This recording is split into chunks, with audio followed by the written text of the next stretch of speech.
मध्य प्रदेश विधानसभा चुनाव के लिए मतदान हुआ शुरू। मतदान के लिए चाक चौबंद सुरक्षा इंतजाम किए गए हैं। पुलिस के साथ साथ अर्धसैनिक बलों की भी तैनाती। मध्य प्रदेश में 4 करोड़ 66 लाख से अधिक वोटर 2586 उम्मीदवारों के भाग्य का फैसला करेंगे। मध्य प्रदेश में 14,950 मतदान केंद्र संवेदनशील है। वहीं नक्सल प्रभावित इलाकों में हेलीकॉप्टर से निगरानी रखी जा रही है। Central para military force CRPF special arm police की 552 कंपनियों की तैनाती मध्य प्रदेश में की गई है। पड़ोसी राज्यों से 29,500 होमगार्ड के जवान चुनाव के दौरान सुरक्षा व्यवस्था के लिए मध्य प्रदेश भेजे गए।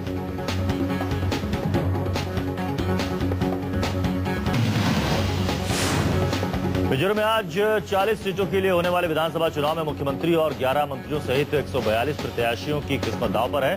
देश में पहली बार सूबे के 10 विधानसभा इलाकों में वीवीपीएटी प्रणाली का बड़े स्तर पर उपयोग किया जाएगा। मिजोरम में सामान्य उम्मीदवारों के लिए दक्षिण लुंगलेई ही एकमात्र सीट है। इसके अलावा सभी सीटें अनुसूचित जाति के उम्मीदवारों के लिए आरक्षित हैं। मिजोरम के मुख्यमंत्री ललथनवाला हरांग तुजरे सीट से चुनाव लड़ रहे हैं। वहीं विपक्षी एमएनएफ के नेता और पूर्व मुख्यमंत्री जोरमथंगा मयामा सीमा से सटी पूर्वी तुटपुडू सीट से किस्मत आजमा रहे हैं। सूबे में 6 महिला उम्मीदवार अपनी किस्मत आजमाने के लिए चुनावी मैदान में है, जिसमें बीजेपी ने 3 उम्मीदवारों और कांग्रेस और एमएनएफ ने एक महिला उम्मीदवारों को टिकट दिया है। मिजोरम में स्वतंत्र और निष्पक्ष चुनाव के लिए सुरक्षा के कड़े बंदोबस्त किए गए हैं। सूबे की 7 सशस्त्र बटालियन के अलावा पड़ोसी राज्य की 31 अतिरिक्त कंपनियां तैनात की गई हैं।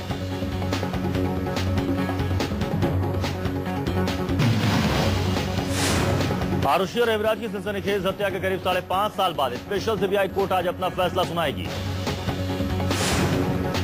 स्पेशल सीबीआई कोर्ट इस बात पर फैसला सुनाएगी कि क्या इस मामले में उसके माता पिता दोषी हैं। 15 महीने लंबी सुनवाई के बाद इस मामले में अपना फैसला कोर्ट सुनाएगी। आरुषि के मां बाप दोनों इस वक्त जमानत पर चल रहे हैं। दोनों पर कत्ल के साथ ही अपनी 14 साल की बेटी और नौकर की हत्या का आरोप है। तलवार दंपति पर 15 और 16 मई 2008 के दरमियानी रात को नोएडा के जलवायु विहार के फ्लैट पर हुई हत्या के सबूत नष्ट करने का भी आरोप है। इस सनसनीखेज मर्डर केस में शक की सुई घरेलू नौकर और फिर उसके बाद उनके दोस्तों के यहां काम करने वाले नौकरों पर भी गई थी।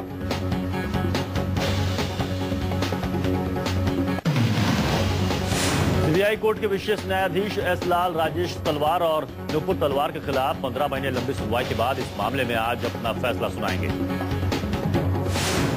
आरुषि हेमराज मर्डर केस में आज आने वाले फैसले की तैयारी में पुलिस प्रशासन जुट गया है। गाजियाबाद की एसपी सिटी ने सीबीआई कोर्ट परिसर का सुरक्षा व्यवस्था का जायजा लिया।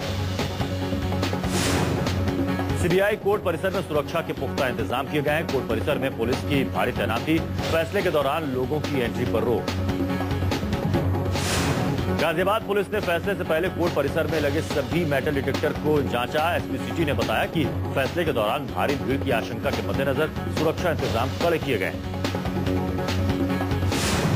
आरुषि हत्याकांड के अहम फैसले के लिए 3 सीओ, 3 एसओ, 1 इंस्पेक्टर, 8 दरोगा, 65 कांस्टेबल, 40 महिला कांस्टेबल के अलावा 3 कंपनी पीएससी के जवान मुस्तैद किए गए हैं।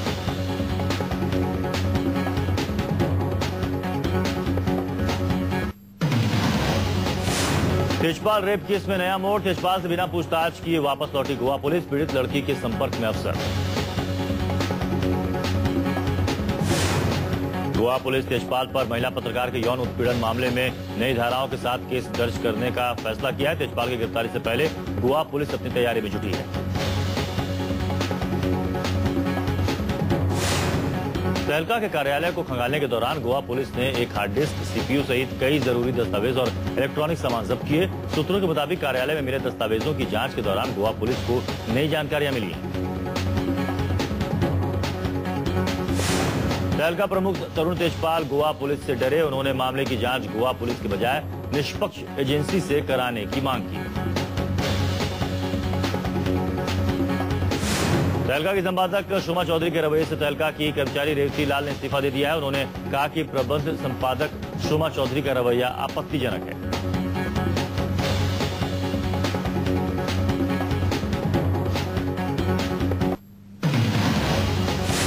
सोनिया गांधी ने दिल्ली के शास्त्री पार्क में चुनावी रैली को संबोधित किया। कहा, विपक्ष हमारे नेताओं पर लगातार आरोप लगाता रहा है। विपक्ष ने नेहरू और इंदिरा को भी नहीं बख्शा। इंदिरा जी के रहते संसार में हमारे देश का सिर नीचा नहीं हो सकता, यह मामूली बात नहीं है। इसके बावजूद कुछ लोग उनकी भी आलोचना करते हैं। दिल्ली रैली में सोनिया ने कहा, कुछ लोग इंदिरा गांधी की आलोचना करते हैं, लेकिन इंदिरा गांधी और राजीव गांधी ने देश के लिए ही प्राण दिए। सोनिया ने कहा कि शीला दीक्षित ने दिल्ली को पूरी तरह से बदल दिया है। दिल्ली की मेट्रो की चर्चा पूरी दुनिया में हो रही है और बसों में पहले की तरह अब भीड़ भी नहीं रहती है। सोनिया गांधी ने शीला दीक्षित की पीठ ठोकते हुए मेट्रो बनाए जाने की तारीफ की। कहा, लोग कहते थे कि दिल्ली में मेट्रो नहीं हो सकता है, लेकिन आज पूरी दिल्ली में मेट्रो है।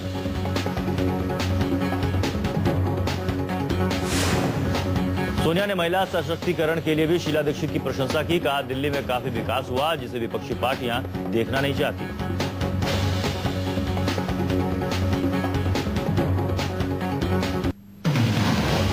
राजस्थान के बांसवाड़ा में मोदी का कांग्रेस पर जुबानी हमला। कहा, कोई भी पार्टी कांग्रेस से ज्यादा जहरीली नहीं हो सकती।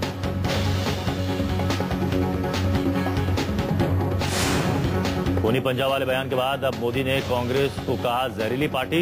इससे पहले सोनिया गांधी ने कहा था बीजेपी जहरीले लोगों की पार्टी है।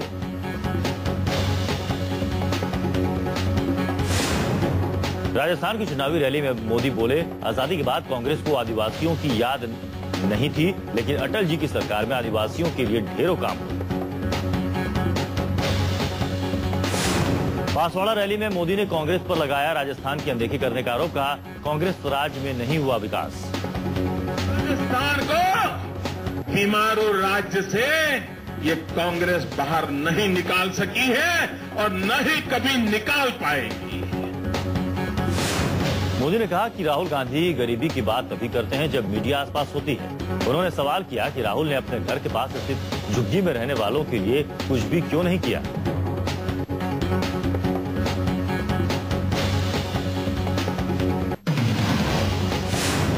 नीतीश राज के 8 साल पूरे, सरकार अपना 8वां रिपोर्ट कार्ड आज जारी करेगी। नीतीश सरकार अपने रिपोर्ट कार्ड में साल 2013 के दौरान विभिन्न क्षेत्रों में की गई उपलब्धियों को गिनाएगी। वहीं बीजेपी और कांग्रेस को आईना दिखाने की तैयारी में जुटी है नीतीश सरकार। बीजेपी ने बिहार के सीएम नीतीश कुमार पर किया कड़ा प्रहार। बीजेपी ने कहा कि नीतीश में Australian leg spinner Shane Warne की आत्मा समा गई है और नीतीश के सपनों में मोदी दस्तक दे रहे हैं। कुमार जी को शेन वॉर्न का आत्मा प्रवेश कर गया है और वे नरेंद्र मोदी को रात में कौन कहे दिन में भी डराने लगा है नरेंद्र मोदी का चेहरा। आंध्रा की रेड्डी सरकार की 3 साल पूरे। 25 नवंबर 2010 को रेड्डी बने थे सूबे के 16वें मुख्यमंत्री। रेड्डी के शासनकाल में ही आंध्रा का तेलंगाना के रूप में हुआ है विभाजन। यूपी के सीएम अखिलेश यादव ने मीडिया से सावधान रहने की दी नसीहत। मेरठ में शुगर मिल के उद्घाटन के दौरान सीएम ने कही अपनी बात।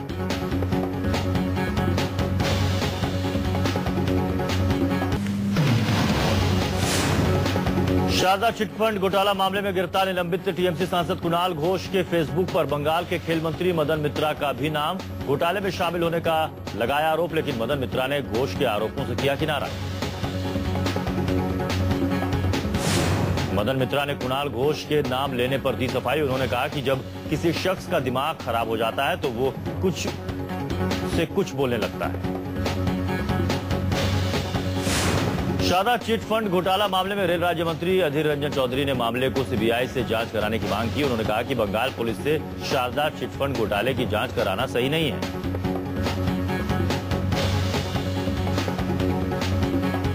हम भी कर रहे हैं कि ये सारे घोटालों की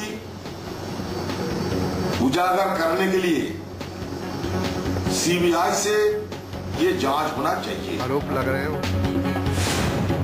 एनसीपी के तारिक अनवर ने जासूसी कांड पर मोदी और बीजेपी पर साधा निशाना। उन्होंने कहा कि मोदी को प्रदीप शर्मा के आरोपों पर चुप्पी साधना ठीक नहीं लग रहे हैं। वो बहुत ही गंभीर आरोप है और इसका जवाब नरेंद्र मोदी जी को और भारतीय जनता पार्टी को देना होगा। आरोप लग रहे हैं वो बहुत ही गंभीर आरोप है और इसका जवाब नरेंद्र मोदी।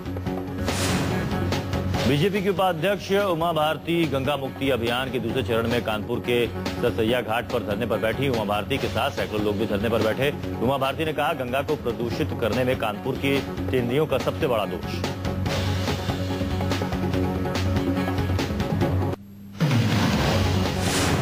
सूरत की एक महिला से दुष्कर्म मामले में फरार चल रहे नारायण साईं ने अपने खिलाफ जारी गिरफ्तारी वारंट रद्द करने की मांग को लेकर गुजरात हाई कोर्ट का दरवाजा खटखटाया। नारायण साईं की याचिका पर आज सुनवाई हो सकती है। आम आदमी पार्टी के स्टिंग पर महाभारत तेज आप का आरोप, सीडी से हुई छेड़छाड़। कुमार विश्वास और अनुरंजन झा दोनों पहुंचे थाने। मुंबई में चली नमो लहर, यूथ कांग्रेस के लीडर ठाकुर उग्रसेन सिंह अपने दर्जनों कार्यकर्ताओं के साथ बीजेपी में शामिल। मुंबई में एक्ट्रेस श्रुति हसन का पीछा करने वाला आरोपी गिरफ्तार। पुलिस ने 45 साल के स्पॉट बॉय अशोक त्रिमुखे को धारावी से अरेस्ट किया। भदोही में पेट्रोल पंप पर आगजनी के बाद मचा हड़कंप, आग बुझाने में दमकल कर्मियों के पसीने छूटे।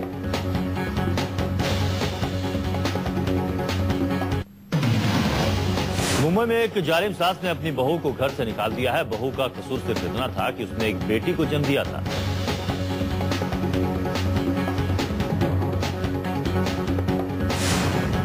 पीड़िता अनिता शर्मा ने ससुराल वालों पर आरोप लगाया है कि पति और ससुर को सिर्फ बेटा चाहिए था। पीड़ित महिला पर 2 साल पहले शादी हुई थी।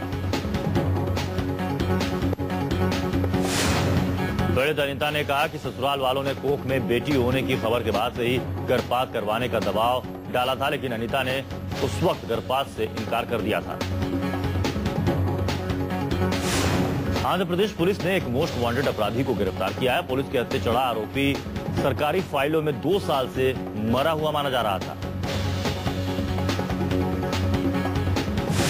पुलिस में फाइल बंद होने पर हुलिया बदल बदल कर आरोपी लोगों को चूना लगा रहा था। आरोपी पर 70 करोड़ रुपए गबन करने का आरोप है।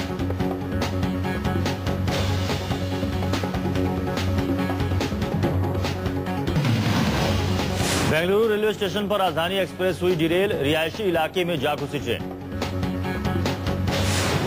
बेंगलुरु रेलवे स्टेशन पर नई दिल्ली बेंगलुरु राजधानी एक्सप्रेस शंटिंग के दौरान डिरेल होकर अपार्टमेंट के पास पहुंची। वहां अफरा तफरी मच गई।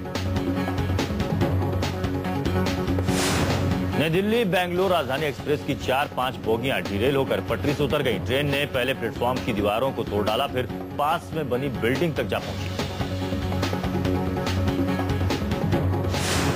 बेंगलुरु रेलवे स्टेशन के पास बड़ा हादसा टला। राजधानी डिरेल होकर सड़क पर जा पहुंची। ट्रेन के कई डिब्बे इमारत के बिल्कुल करीब जा पहुंचे। हादसे के बाद रेलवे अफसर मुंह छिपाकर भागे। इमारत से टकराने पर हो सकता था बड़ा हादसा।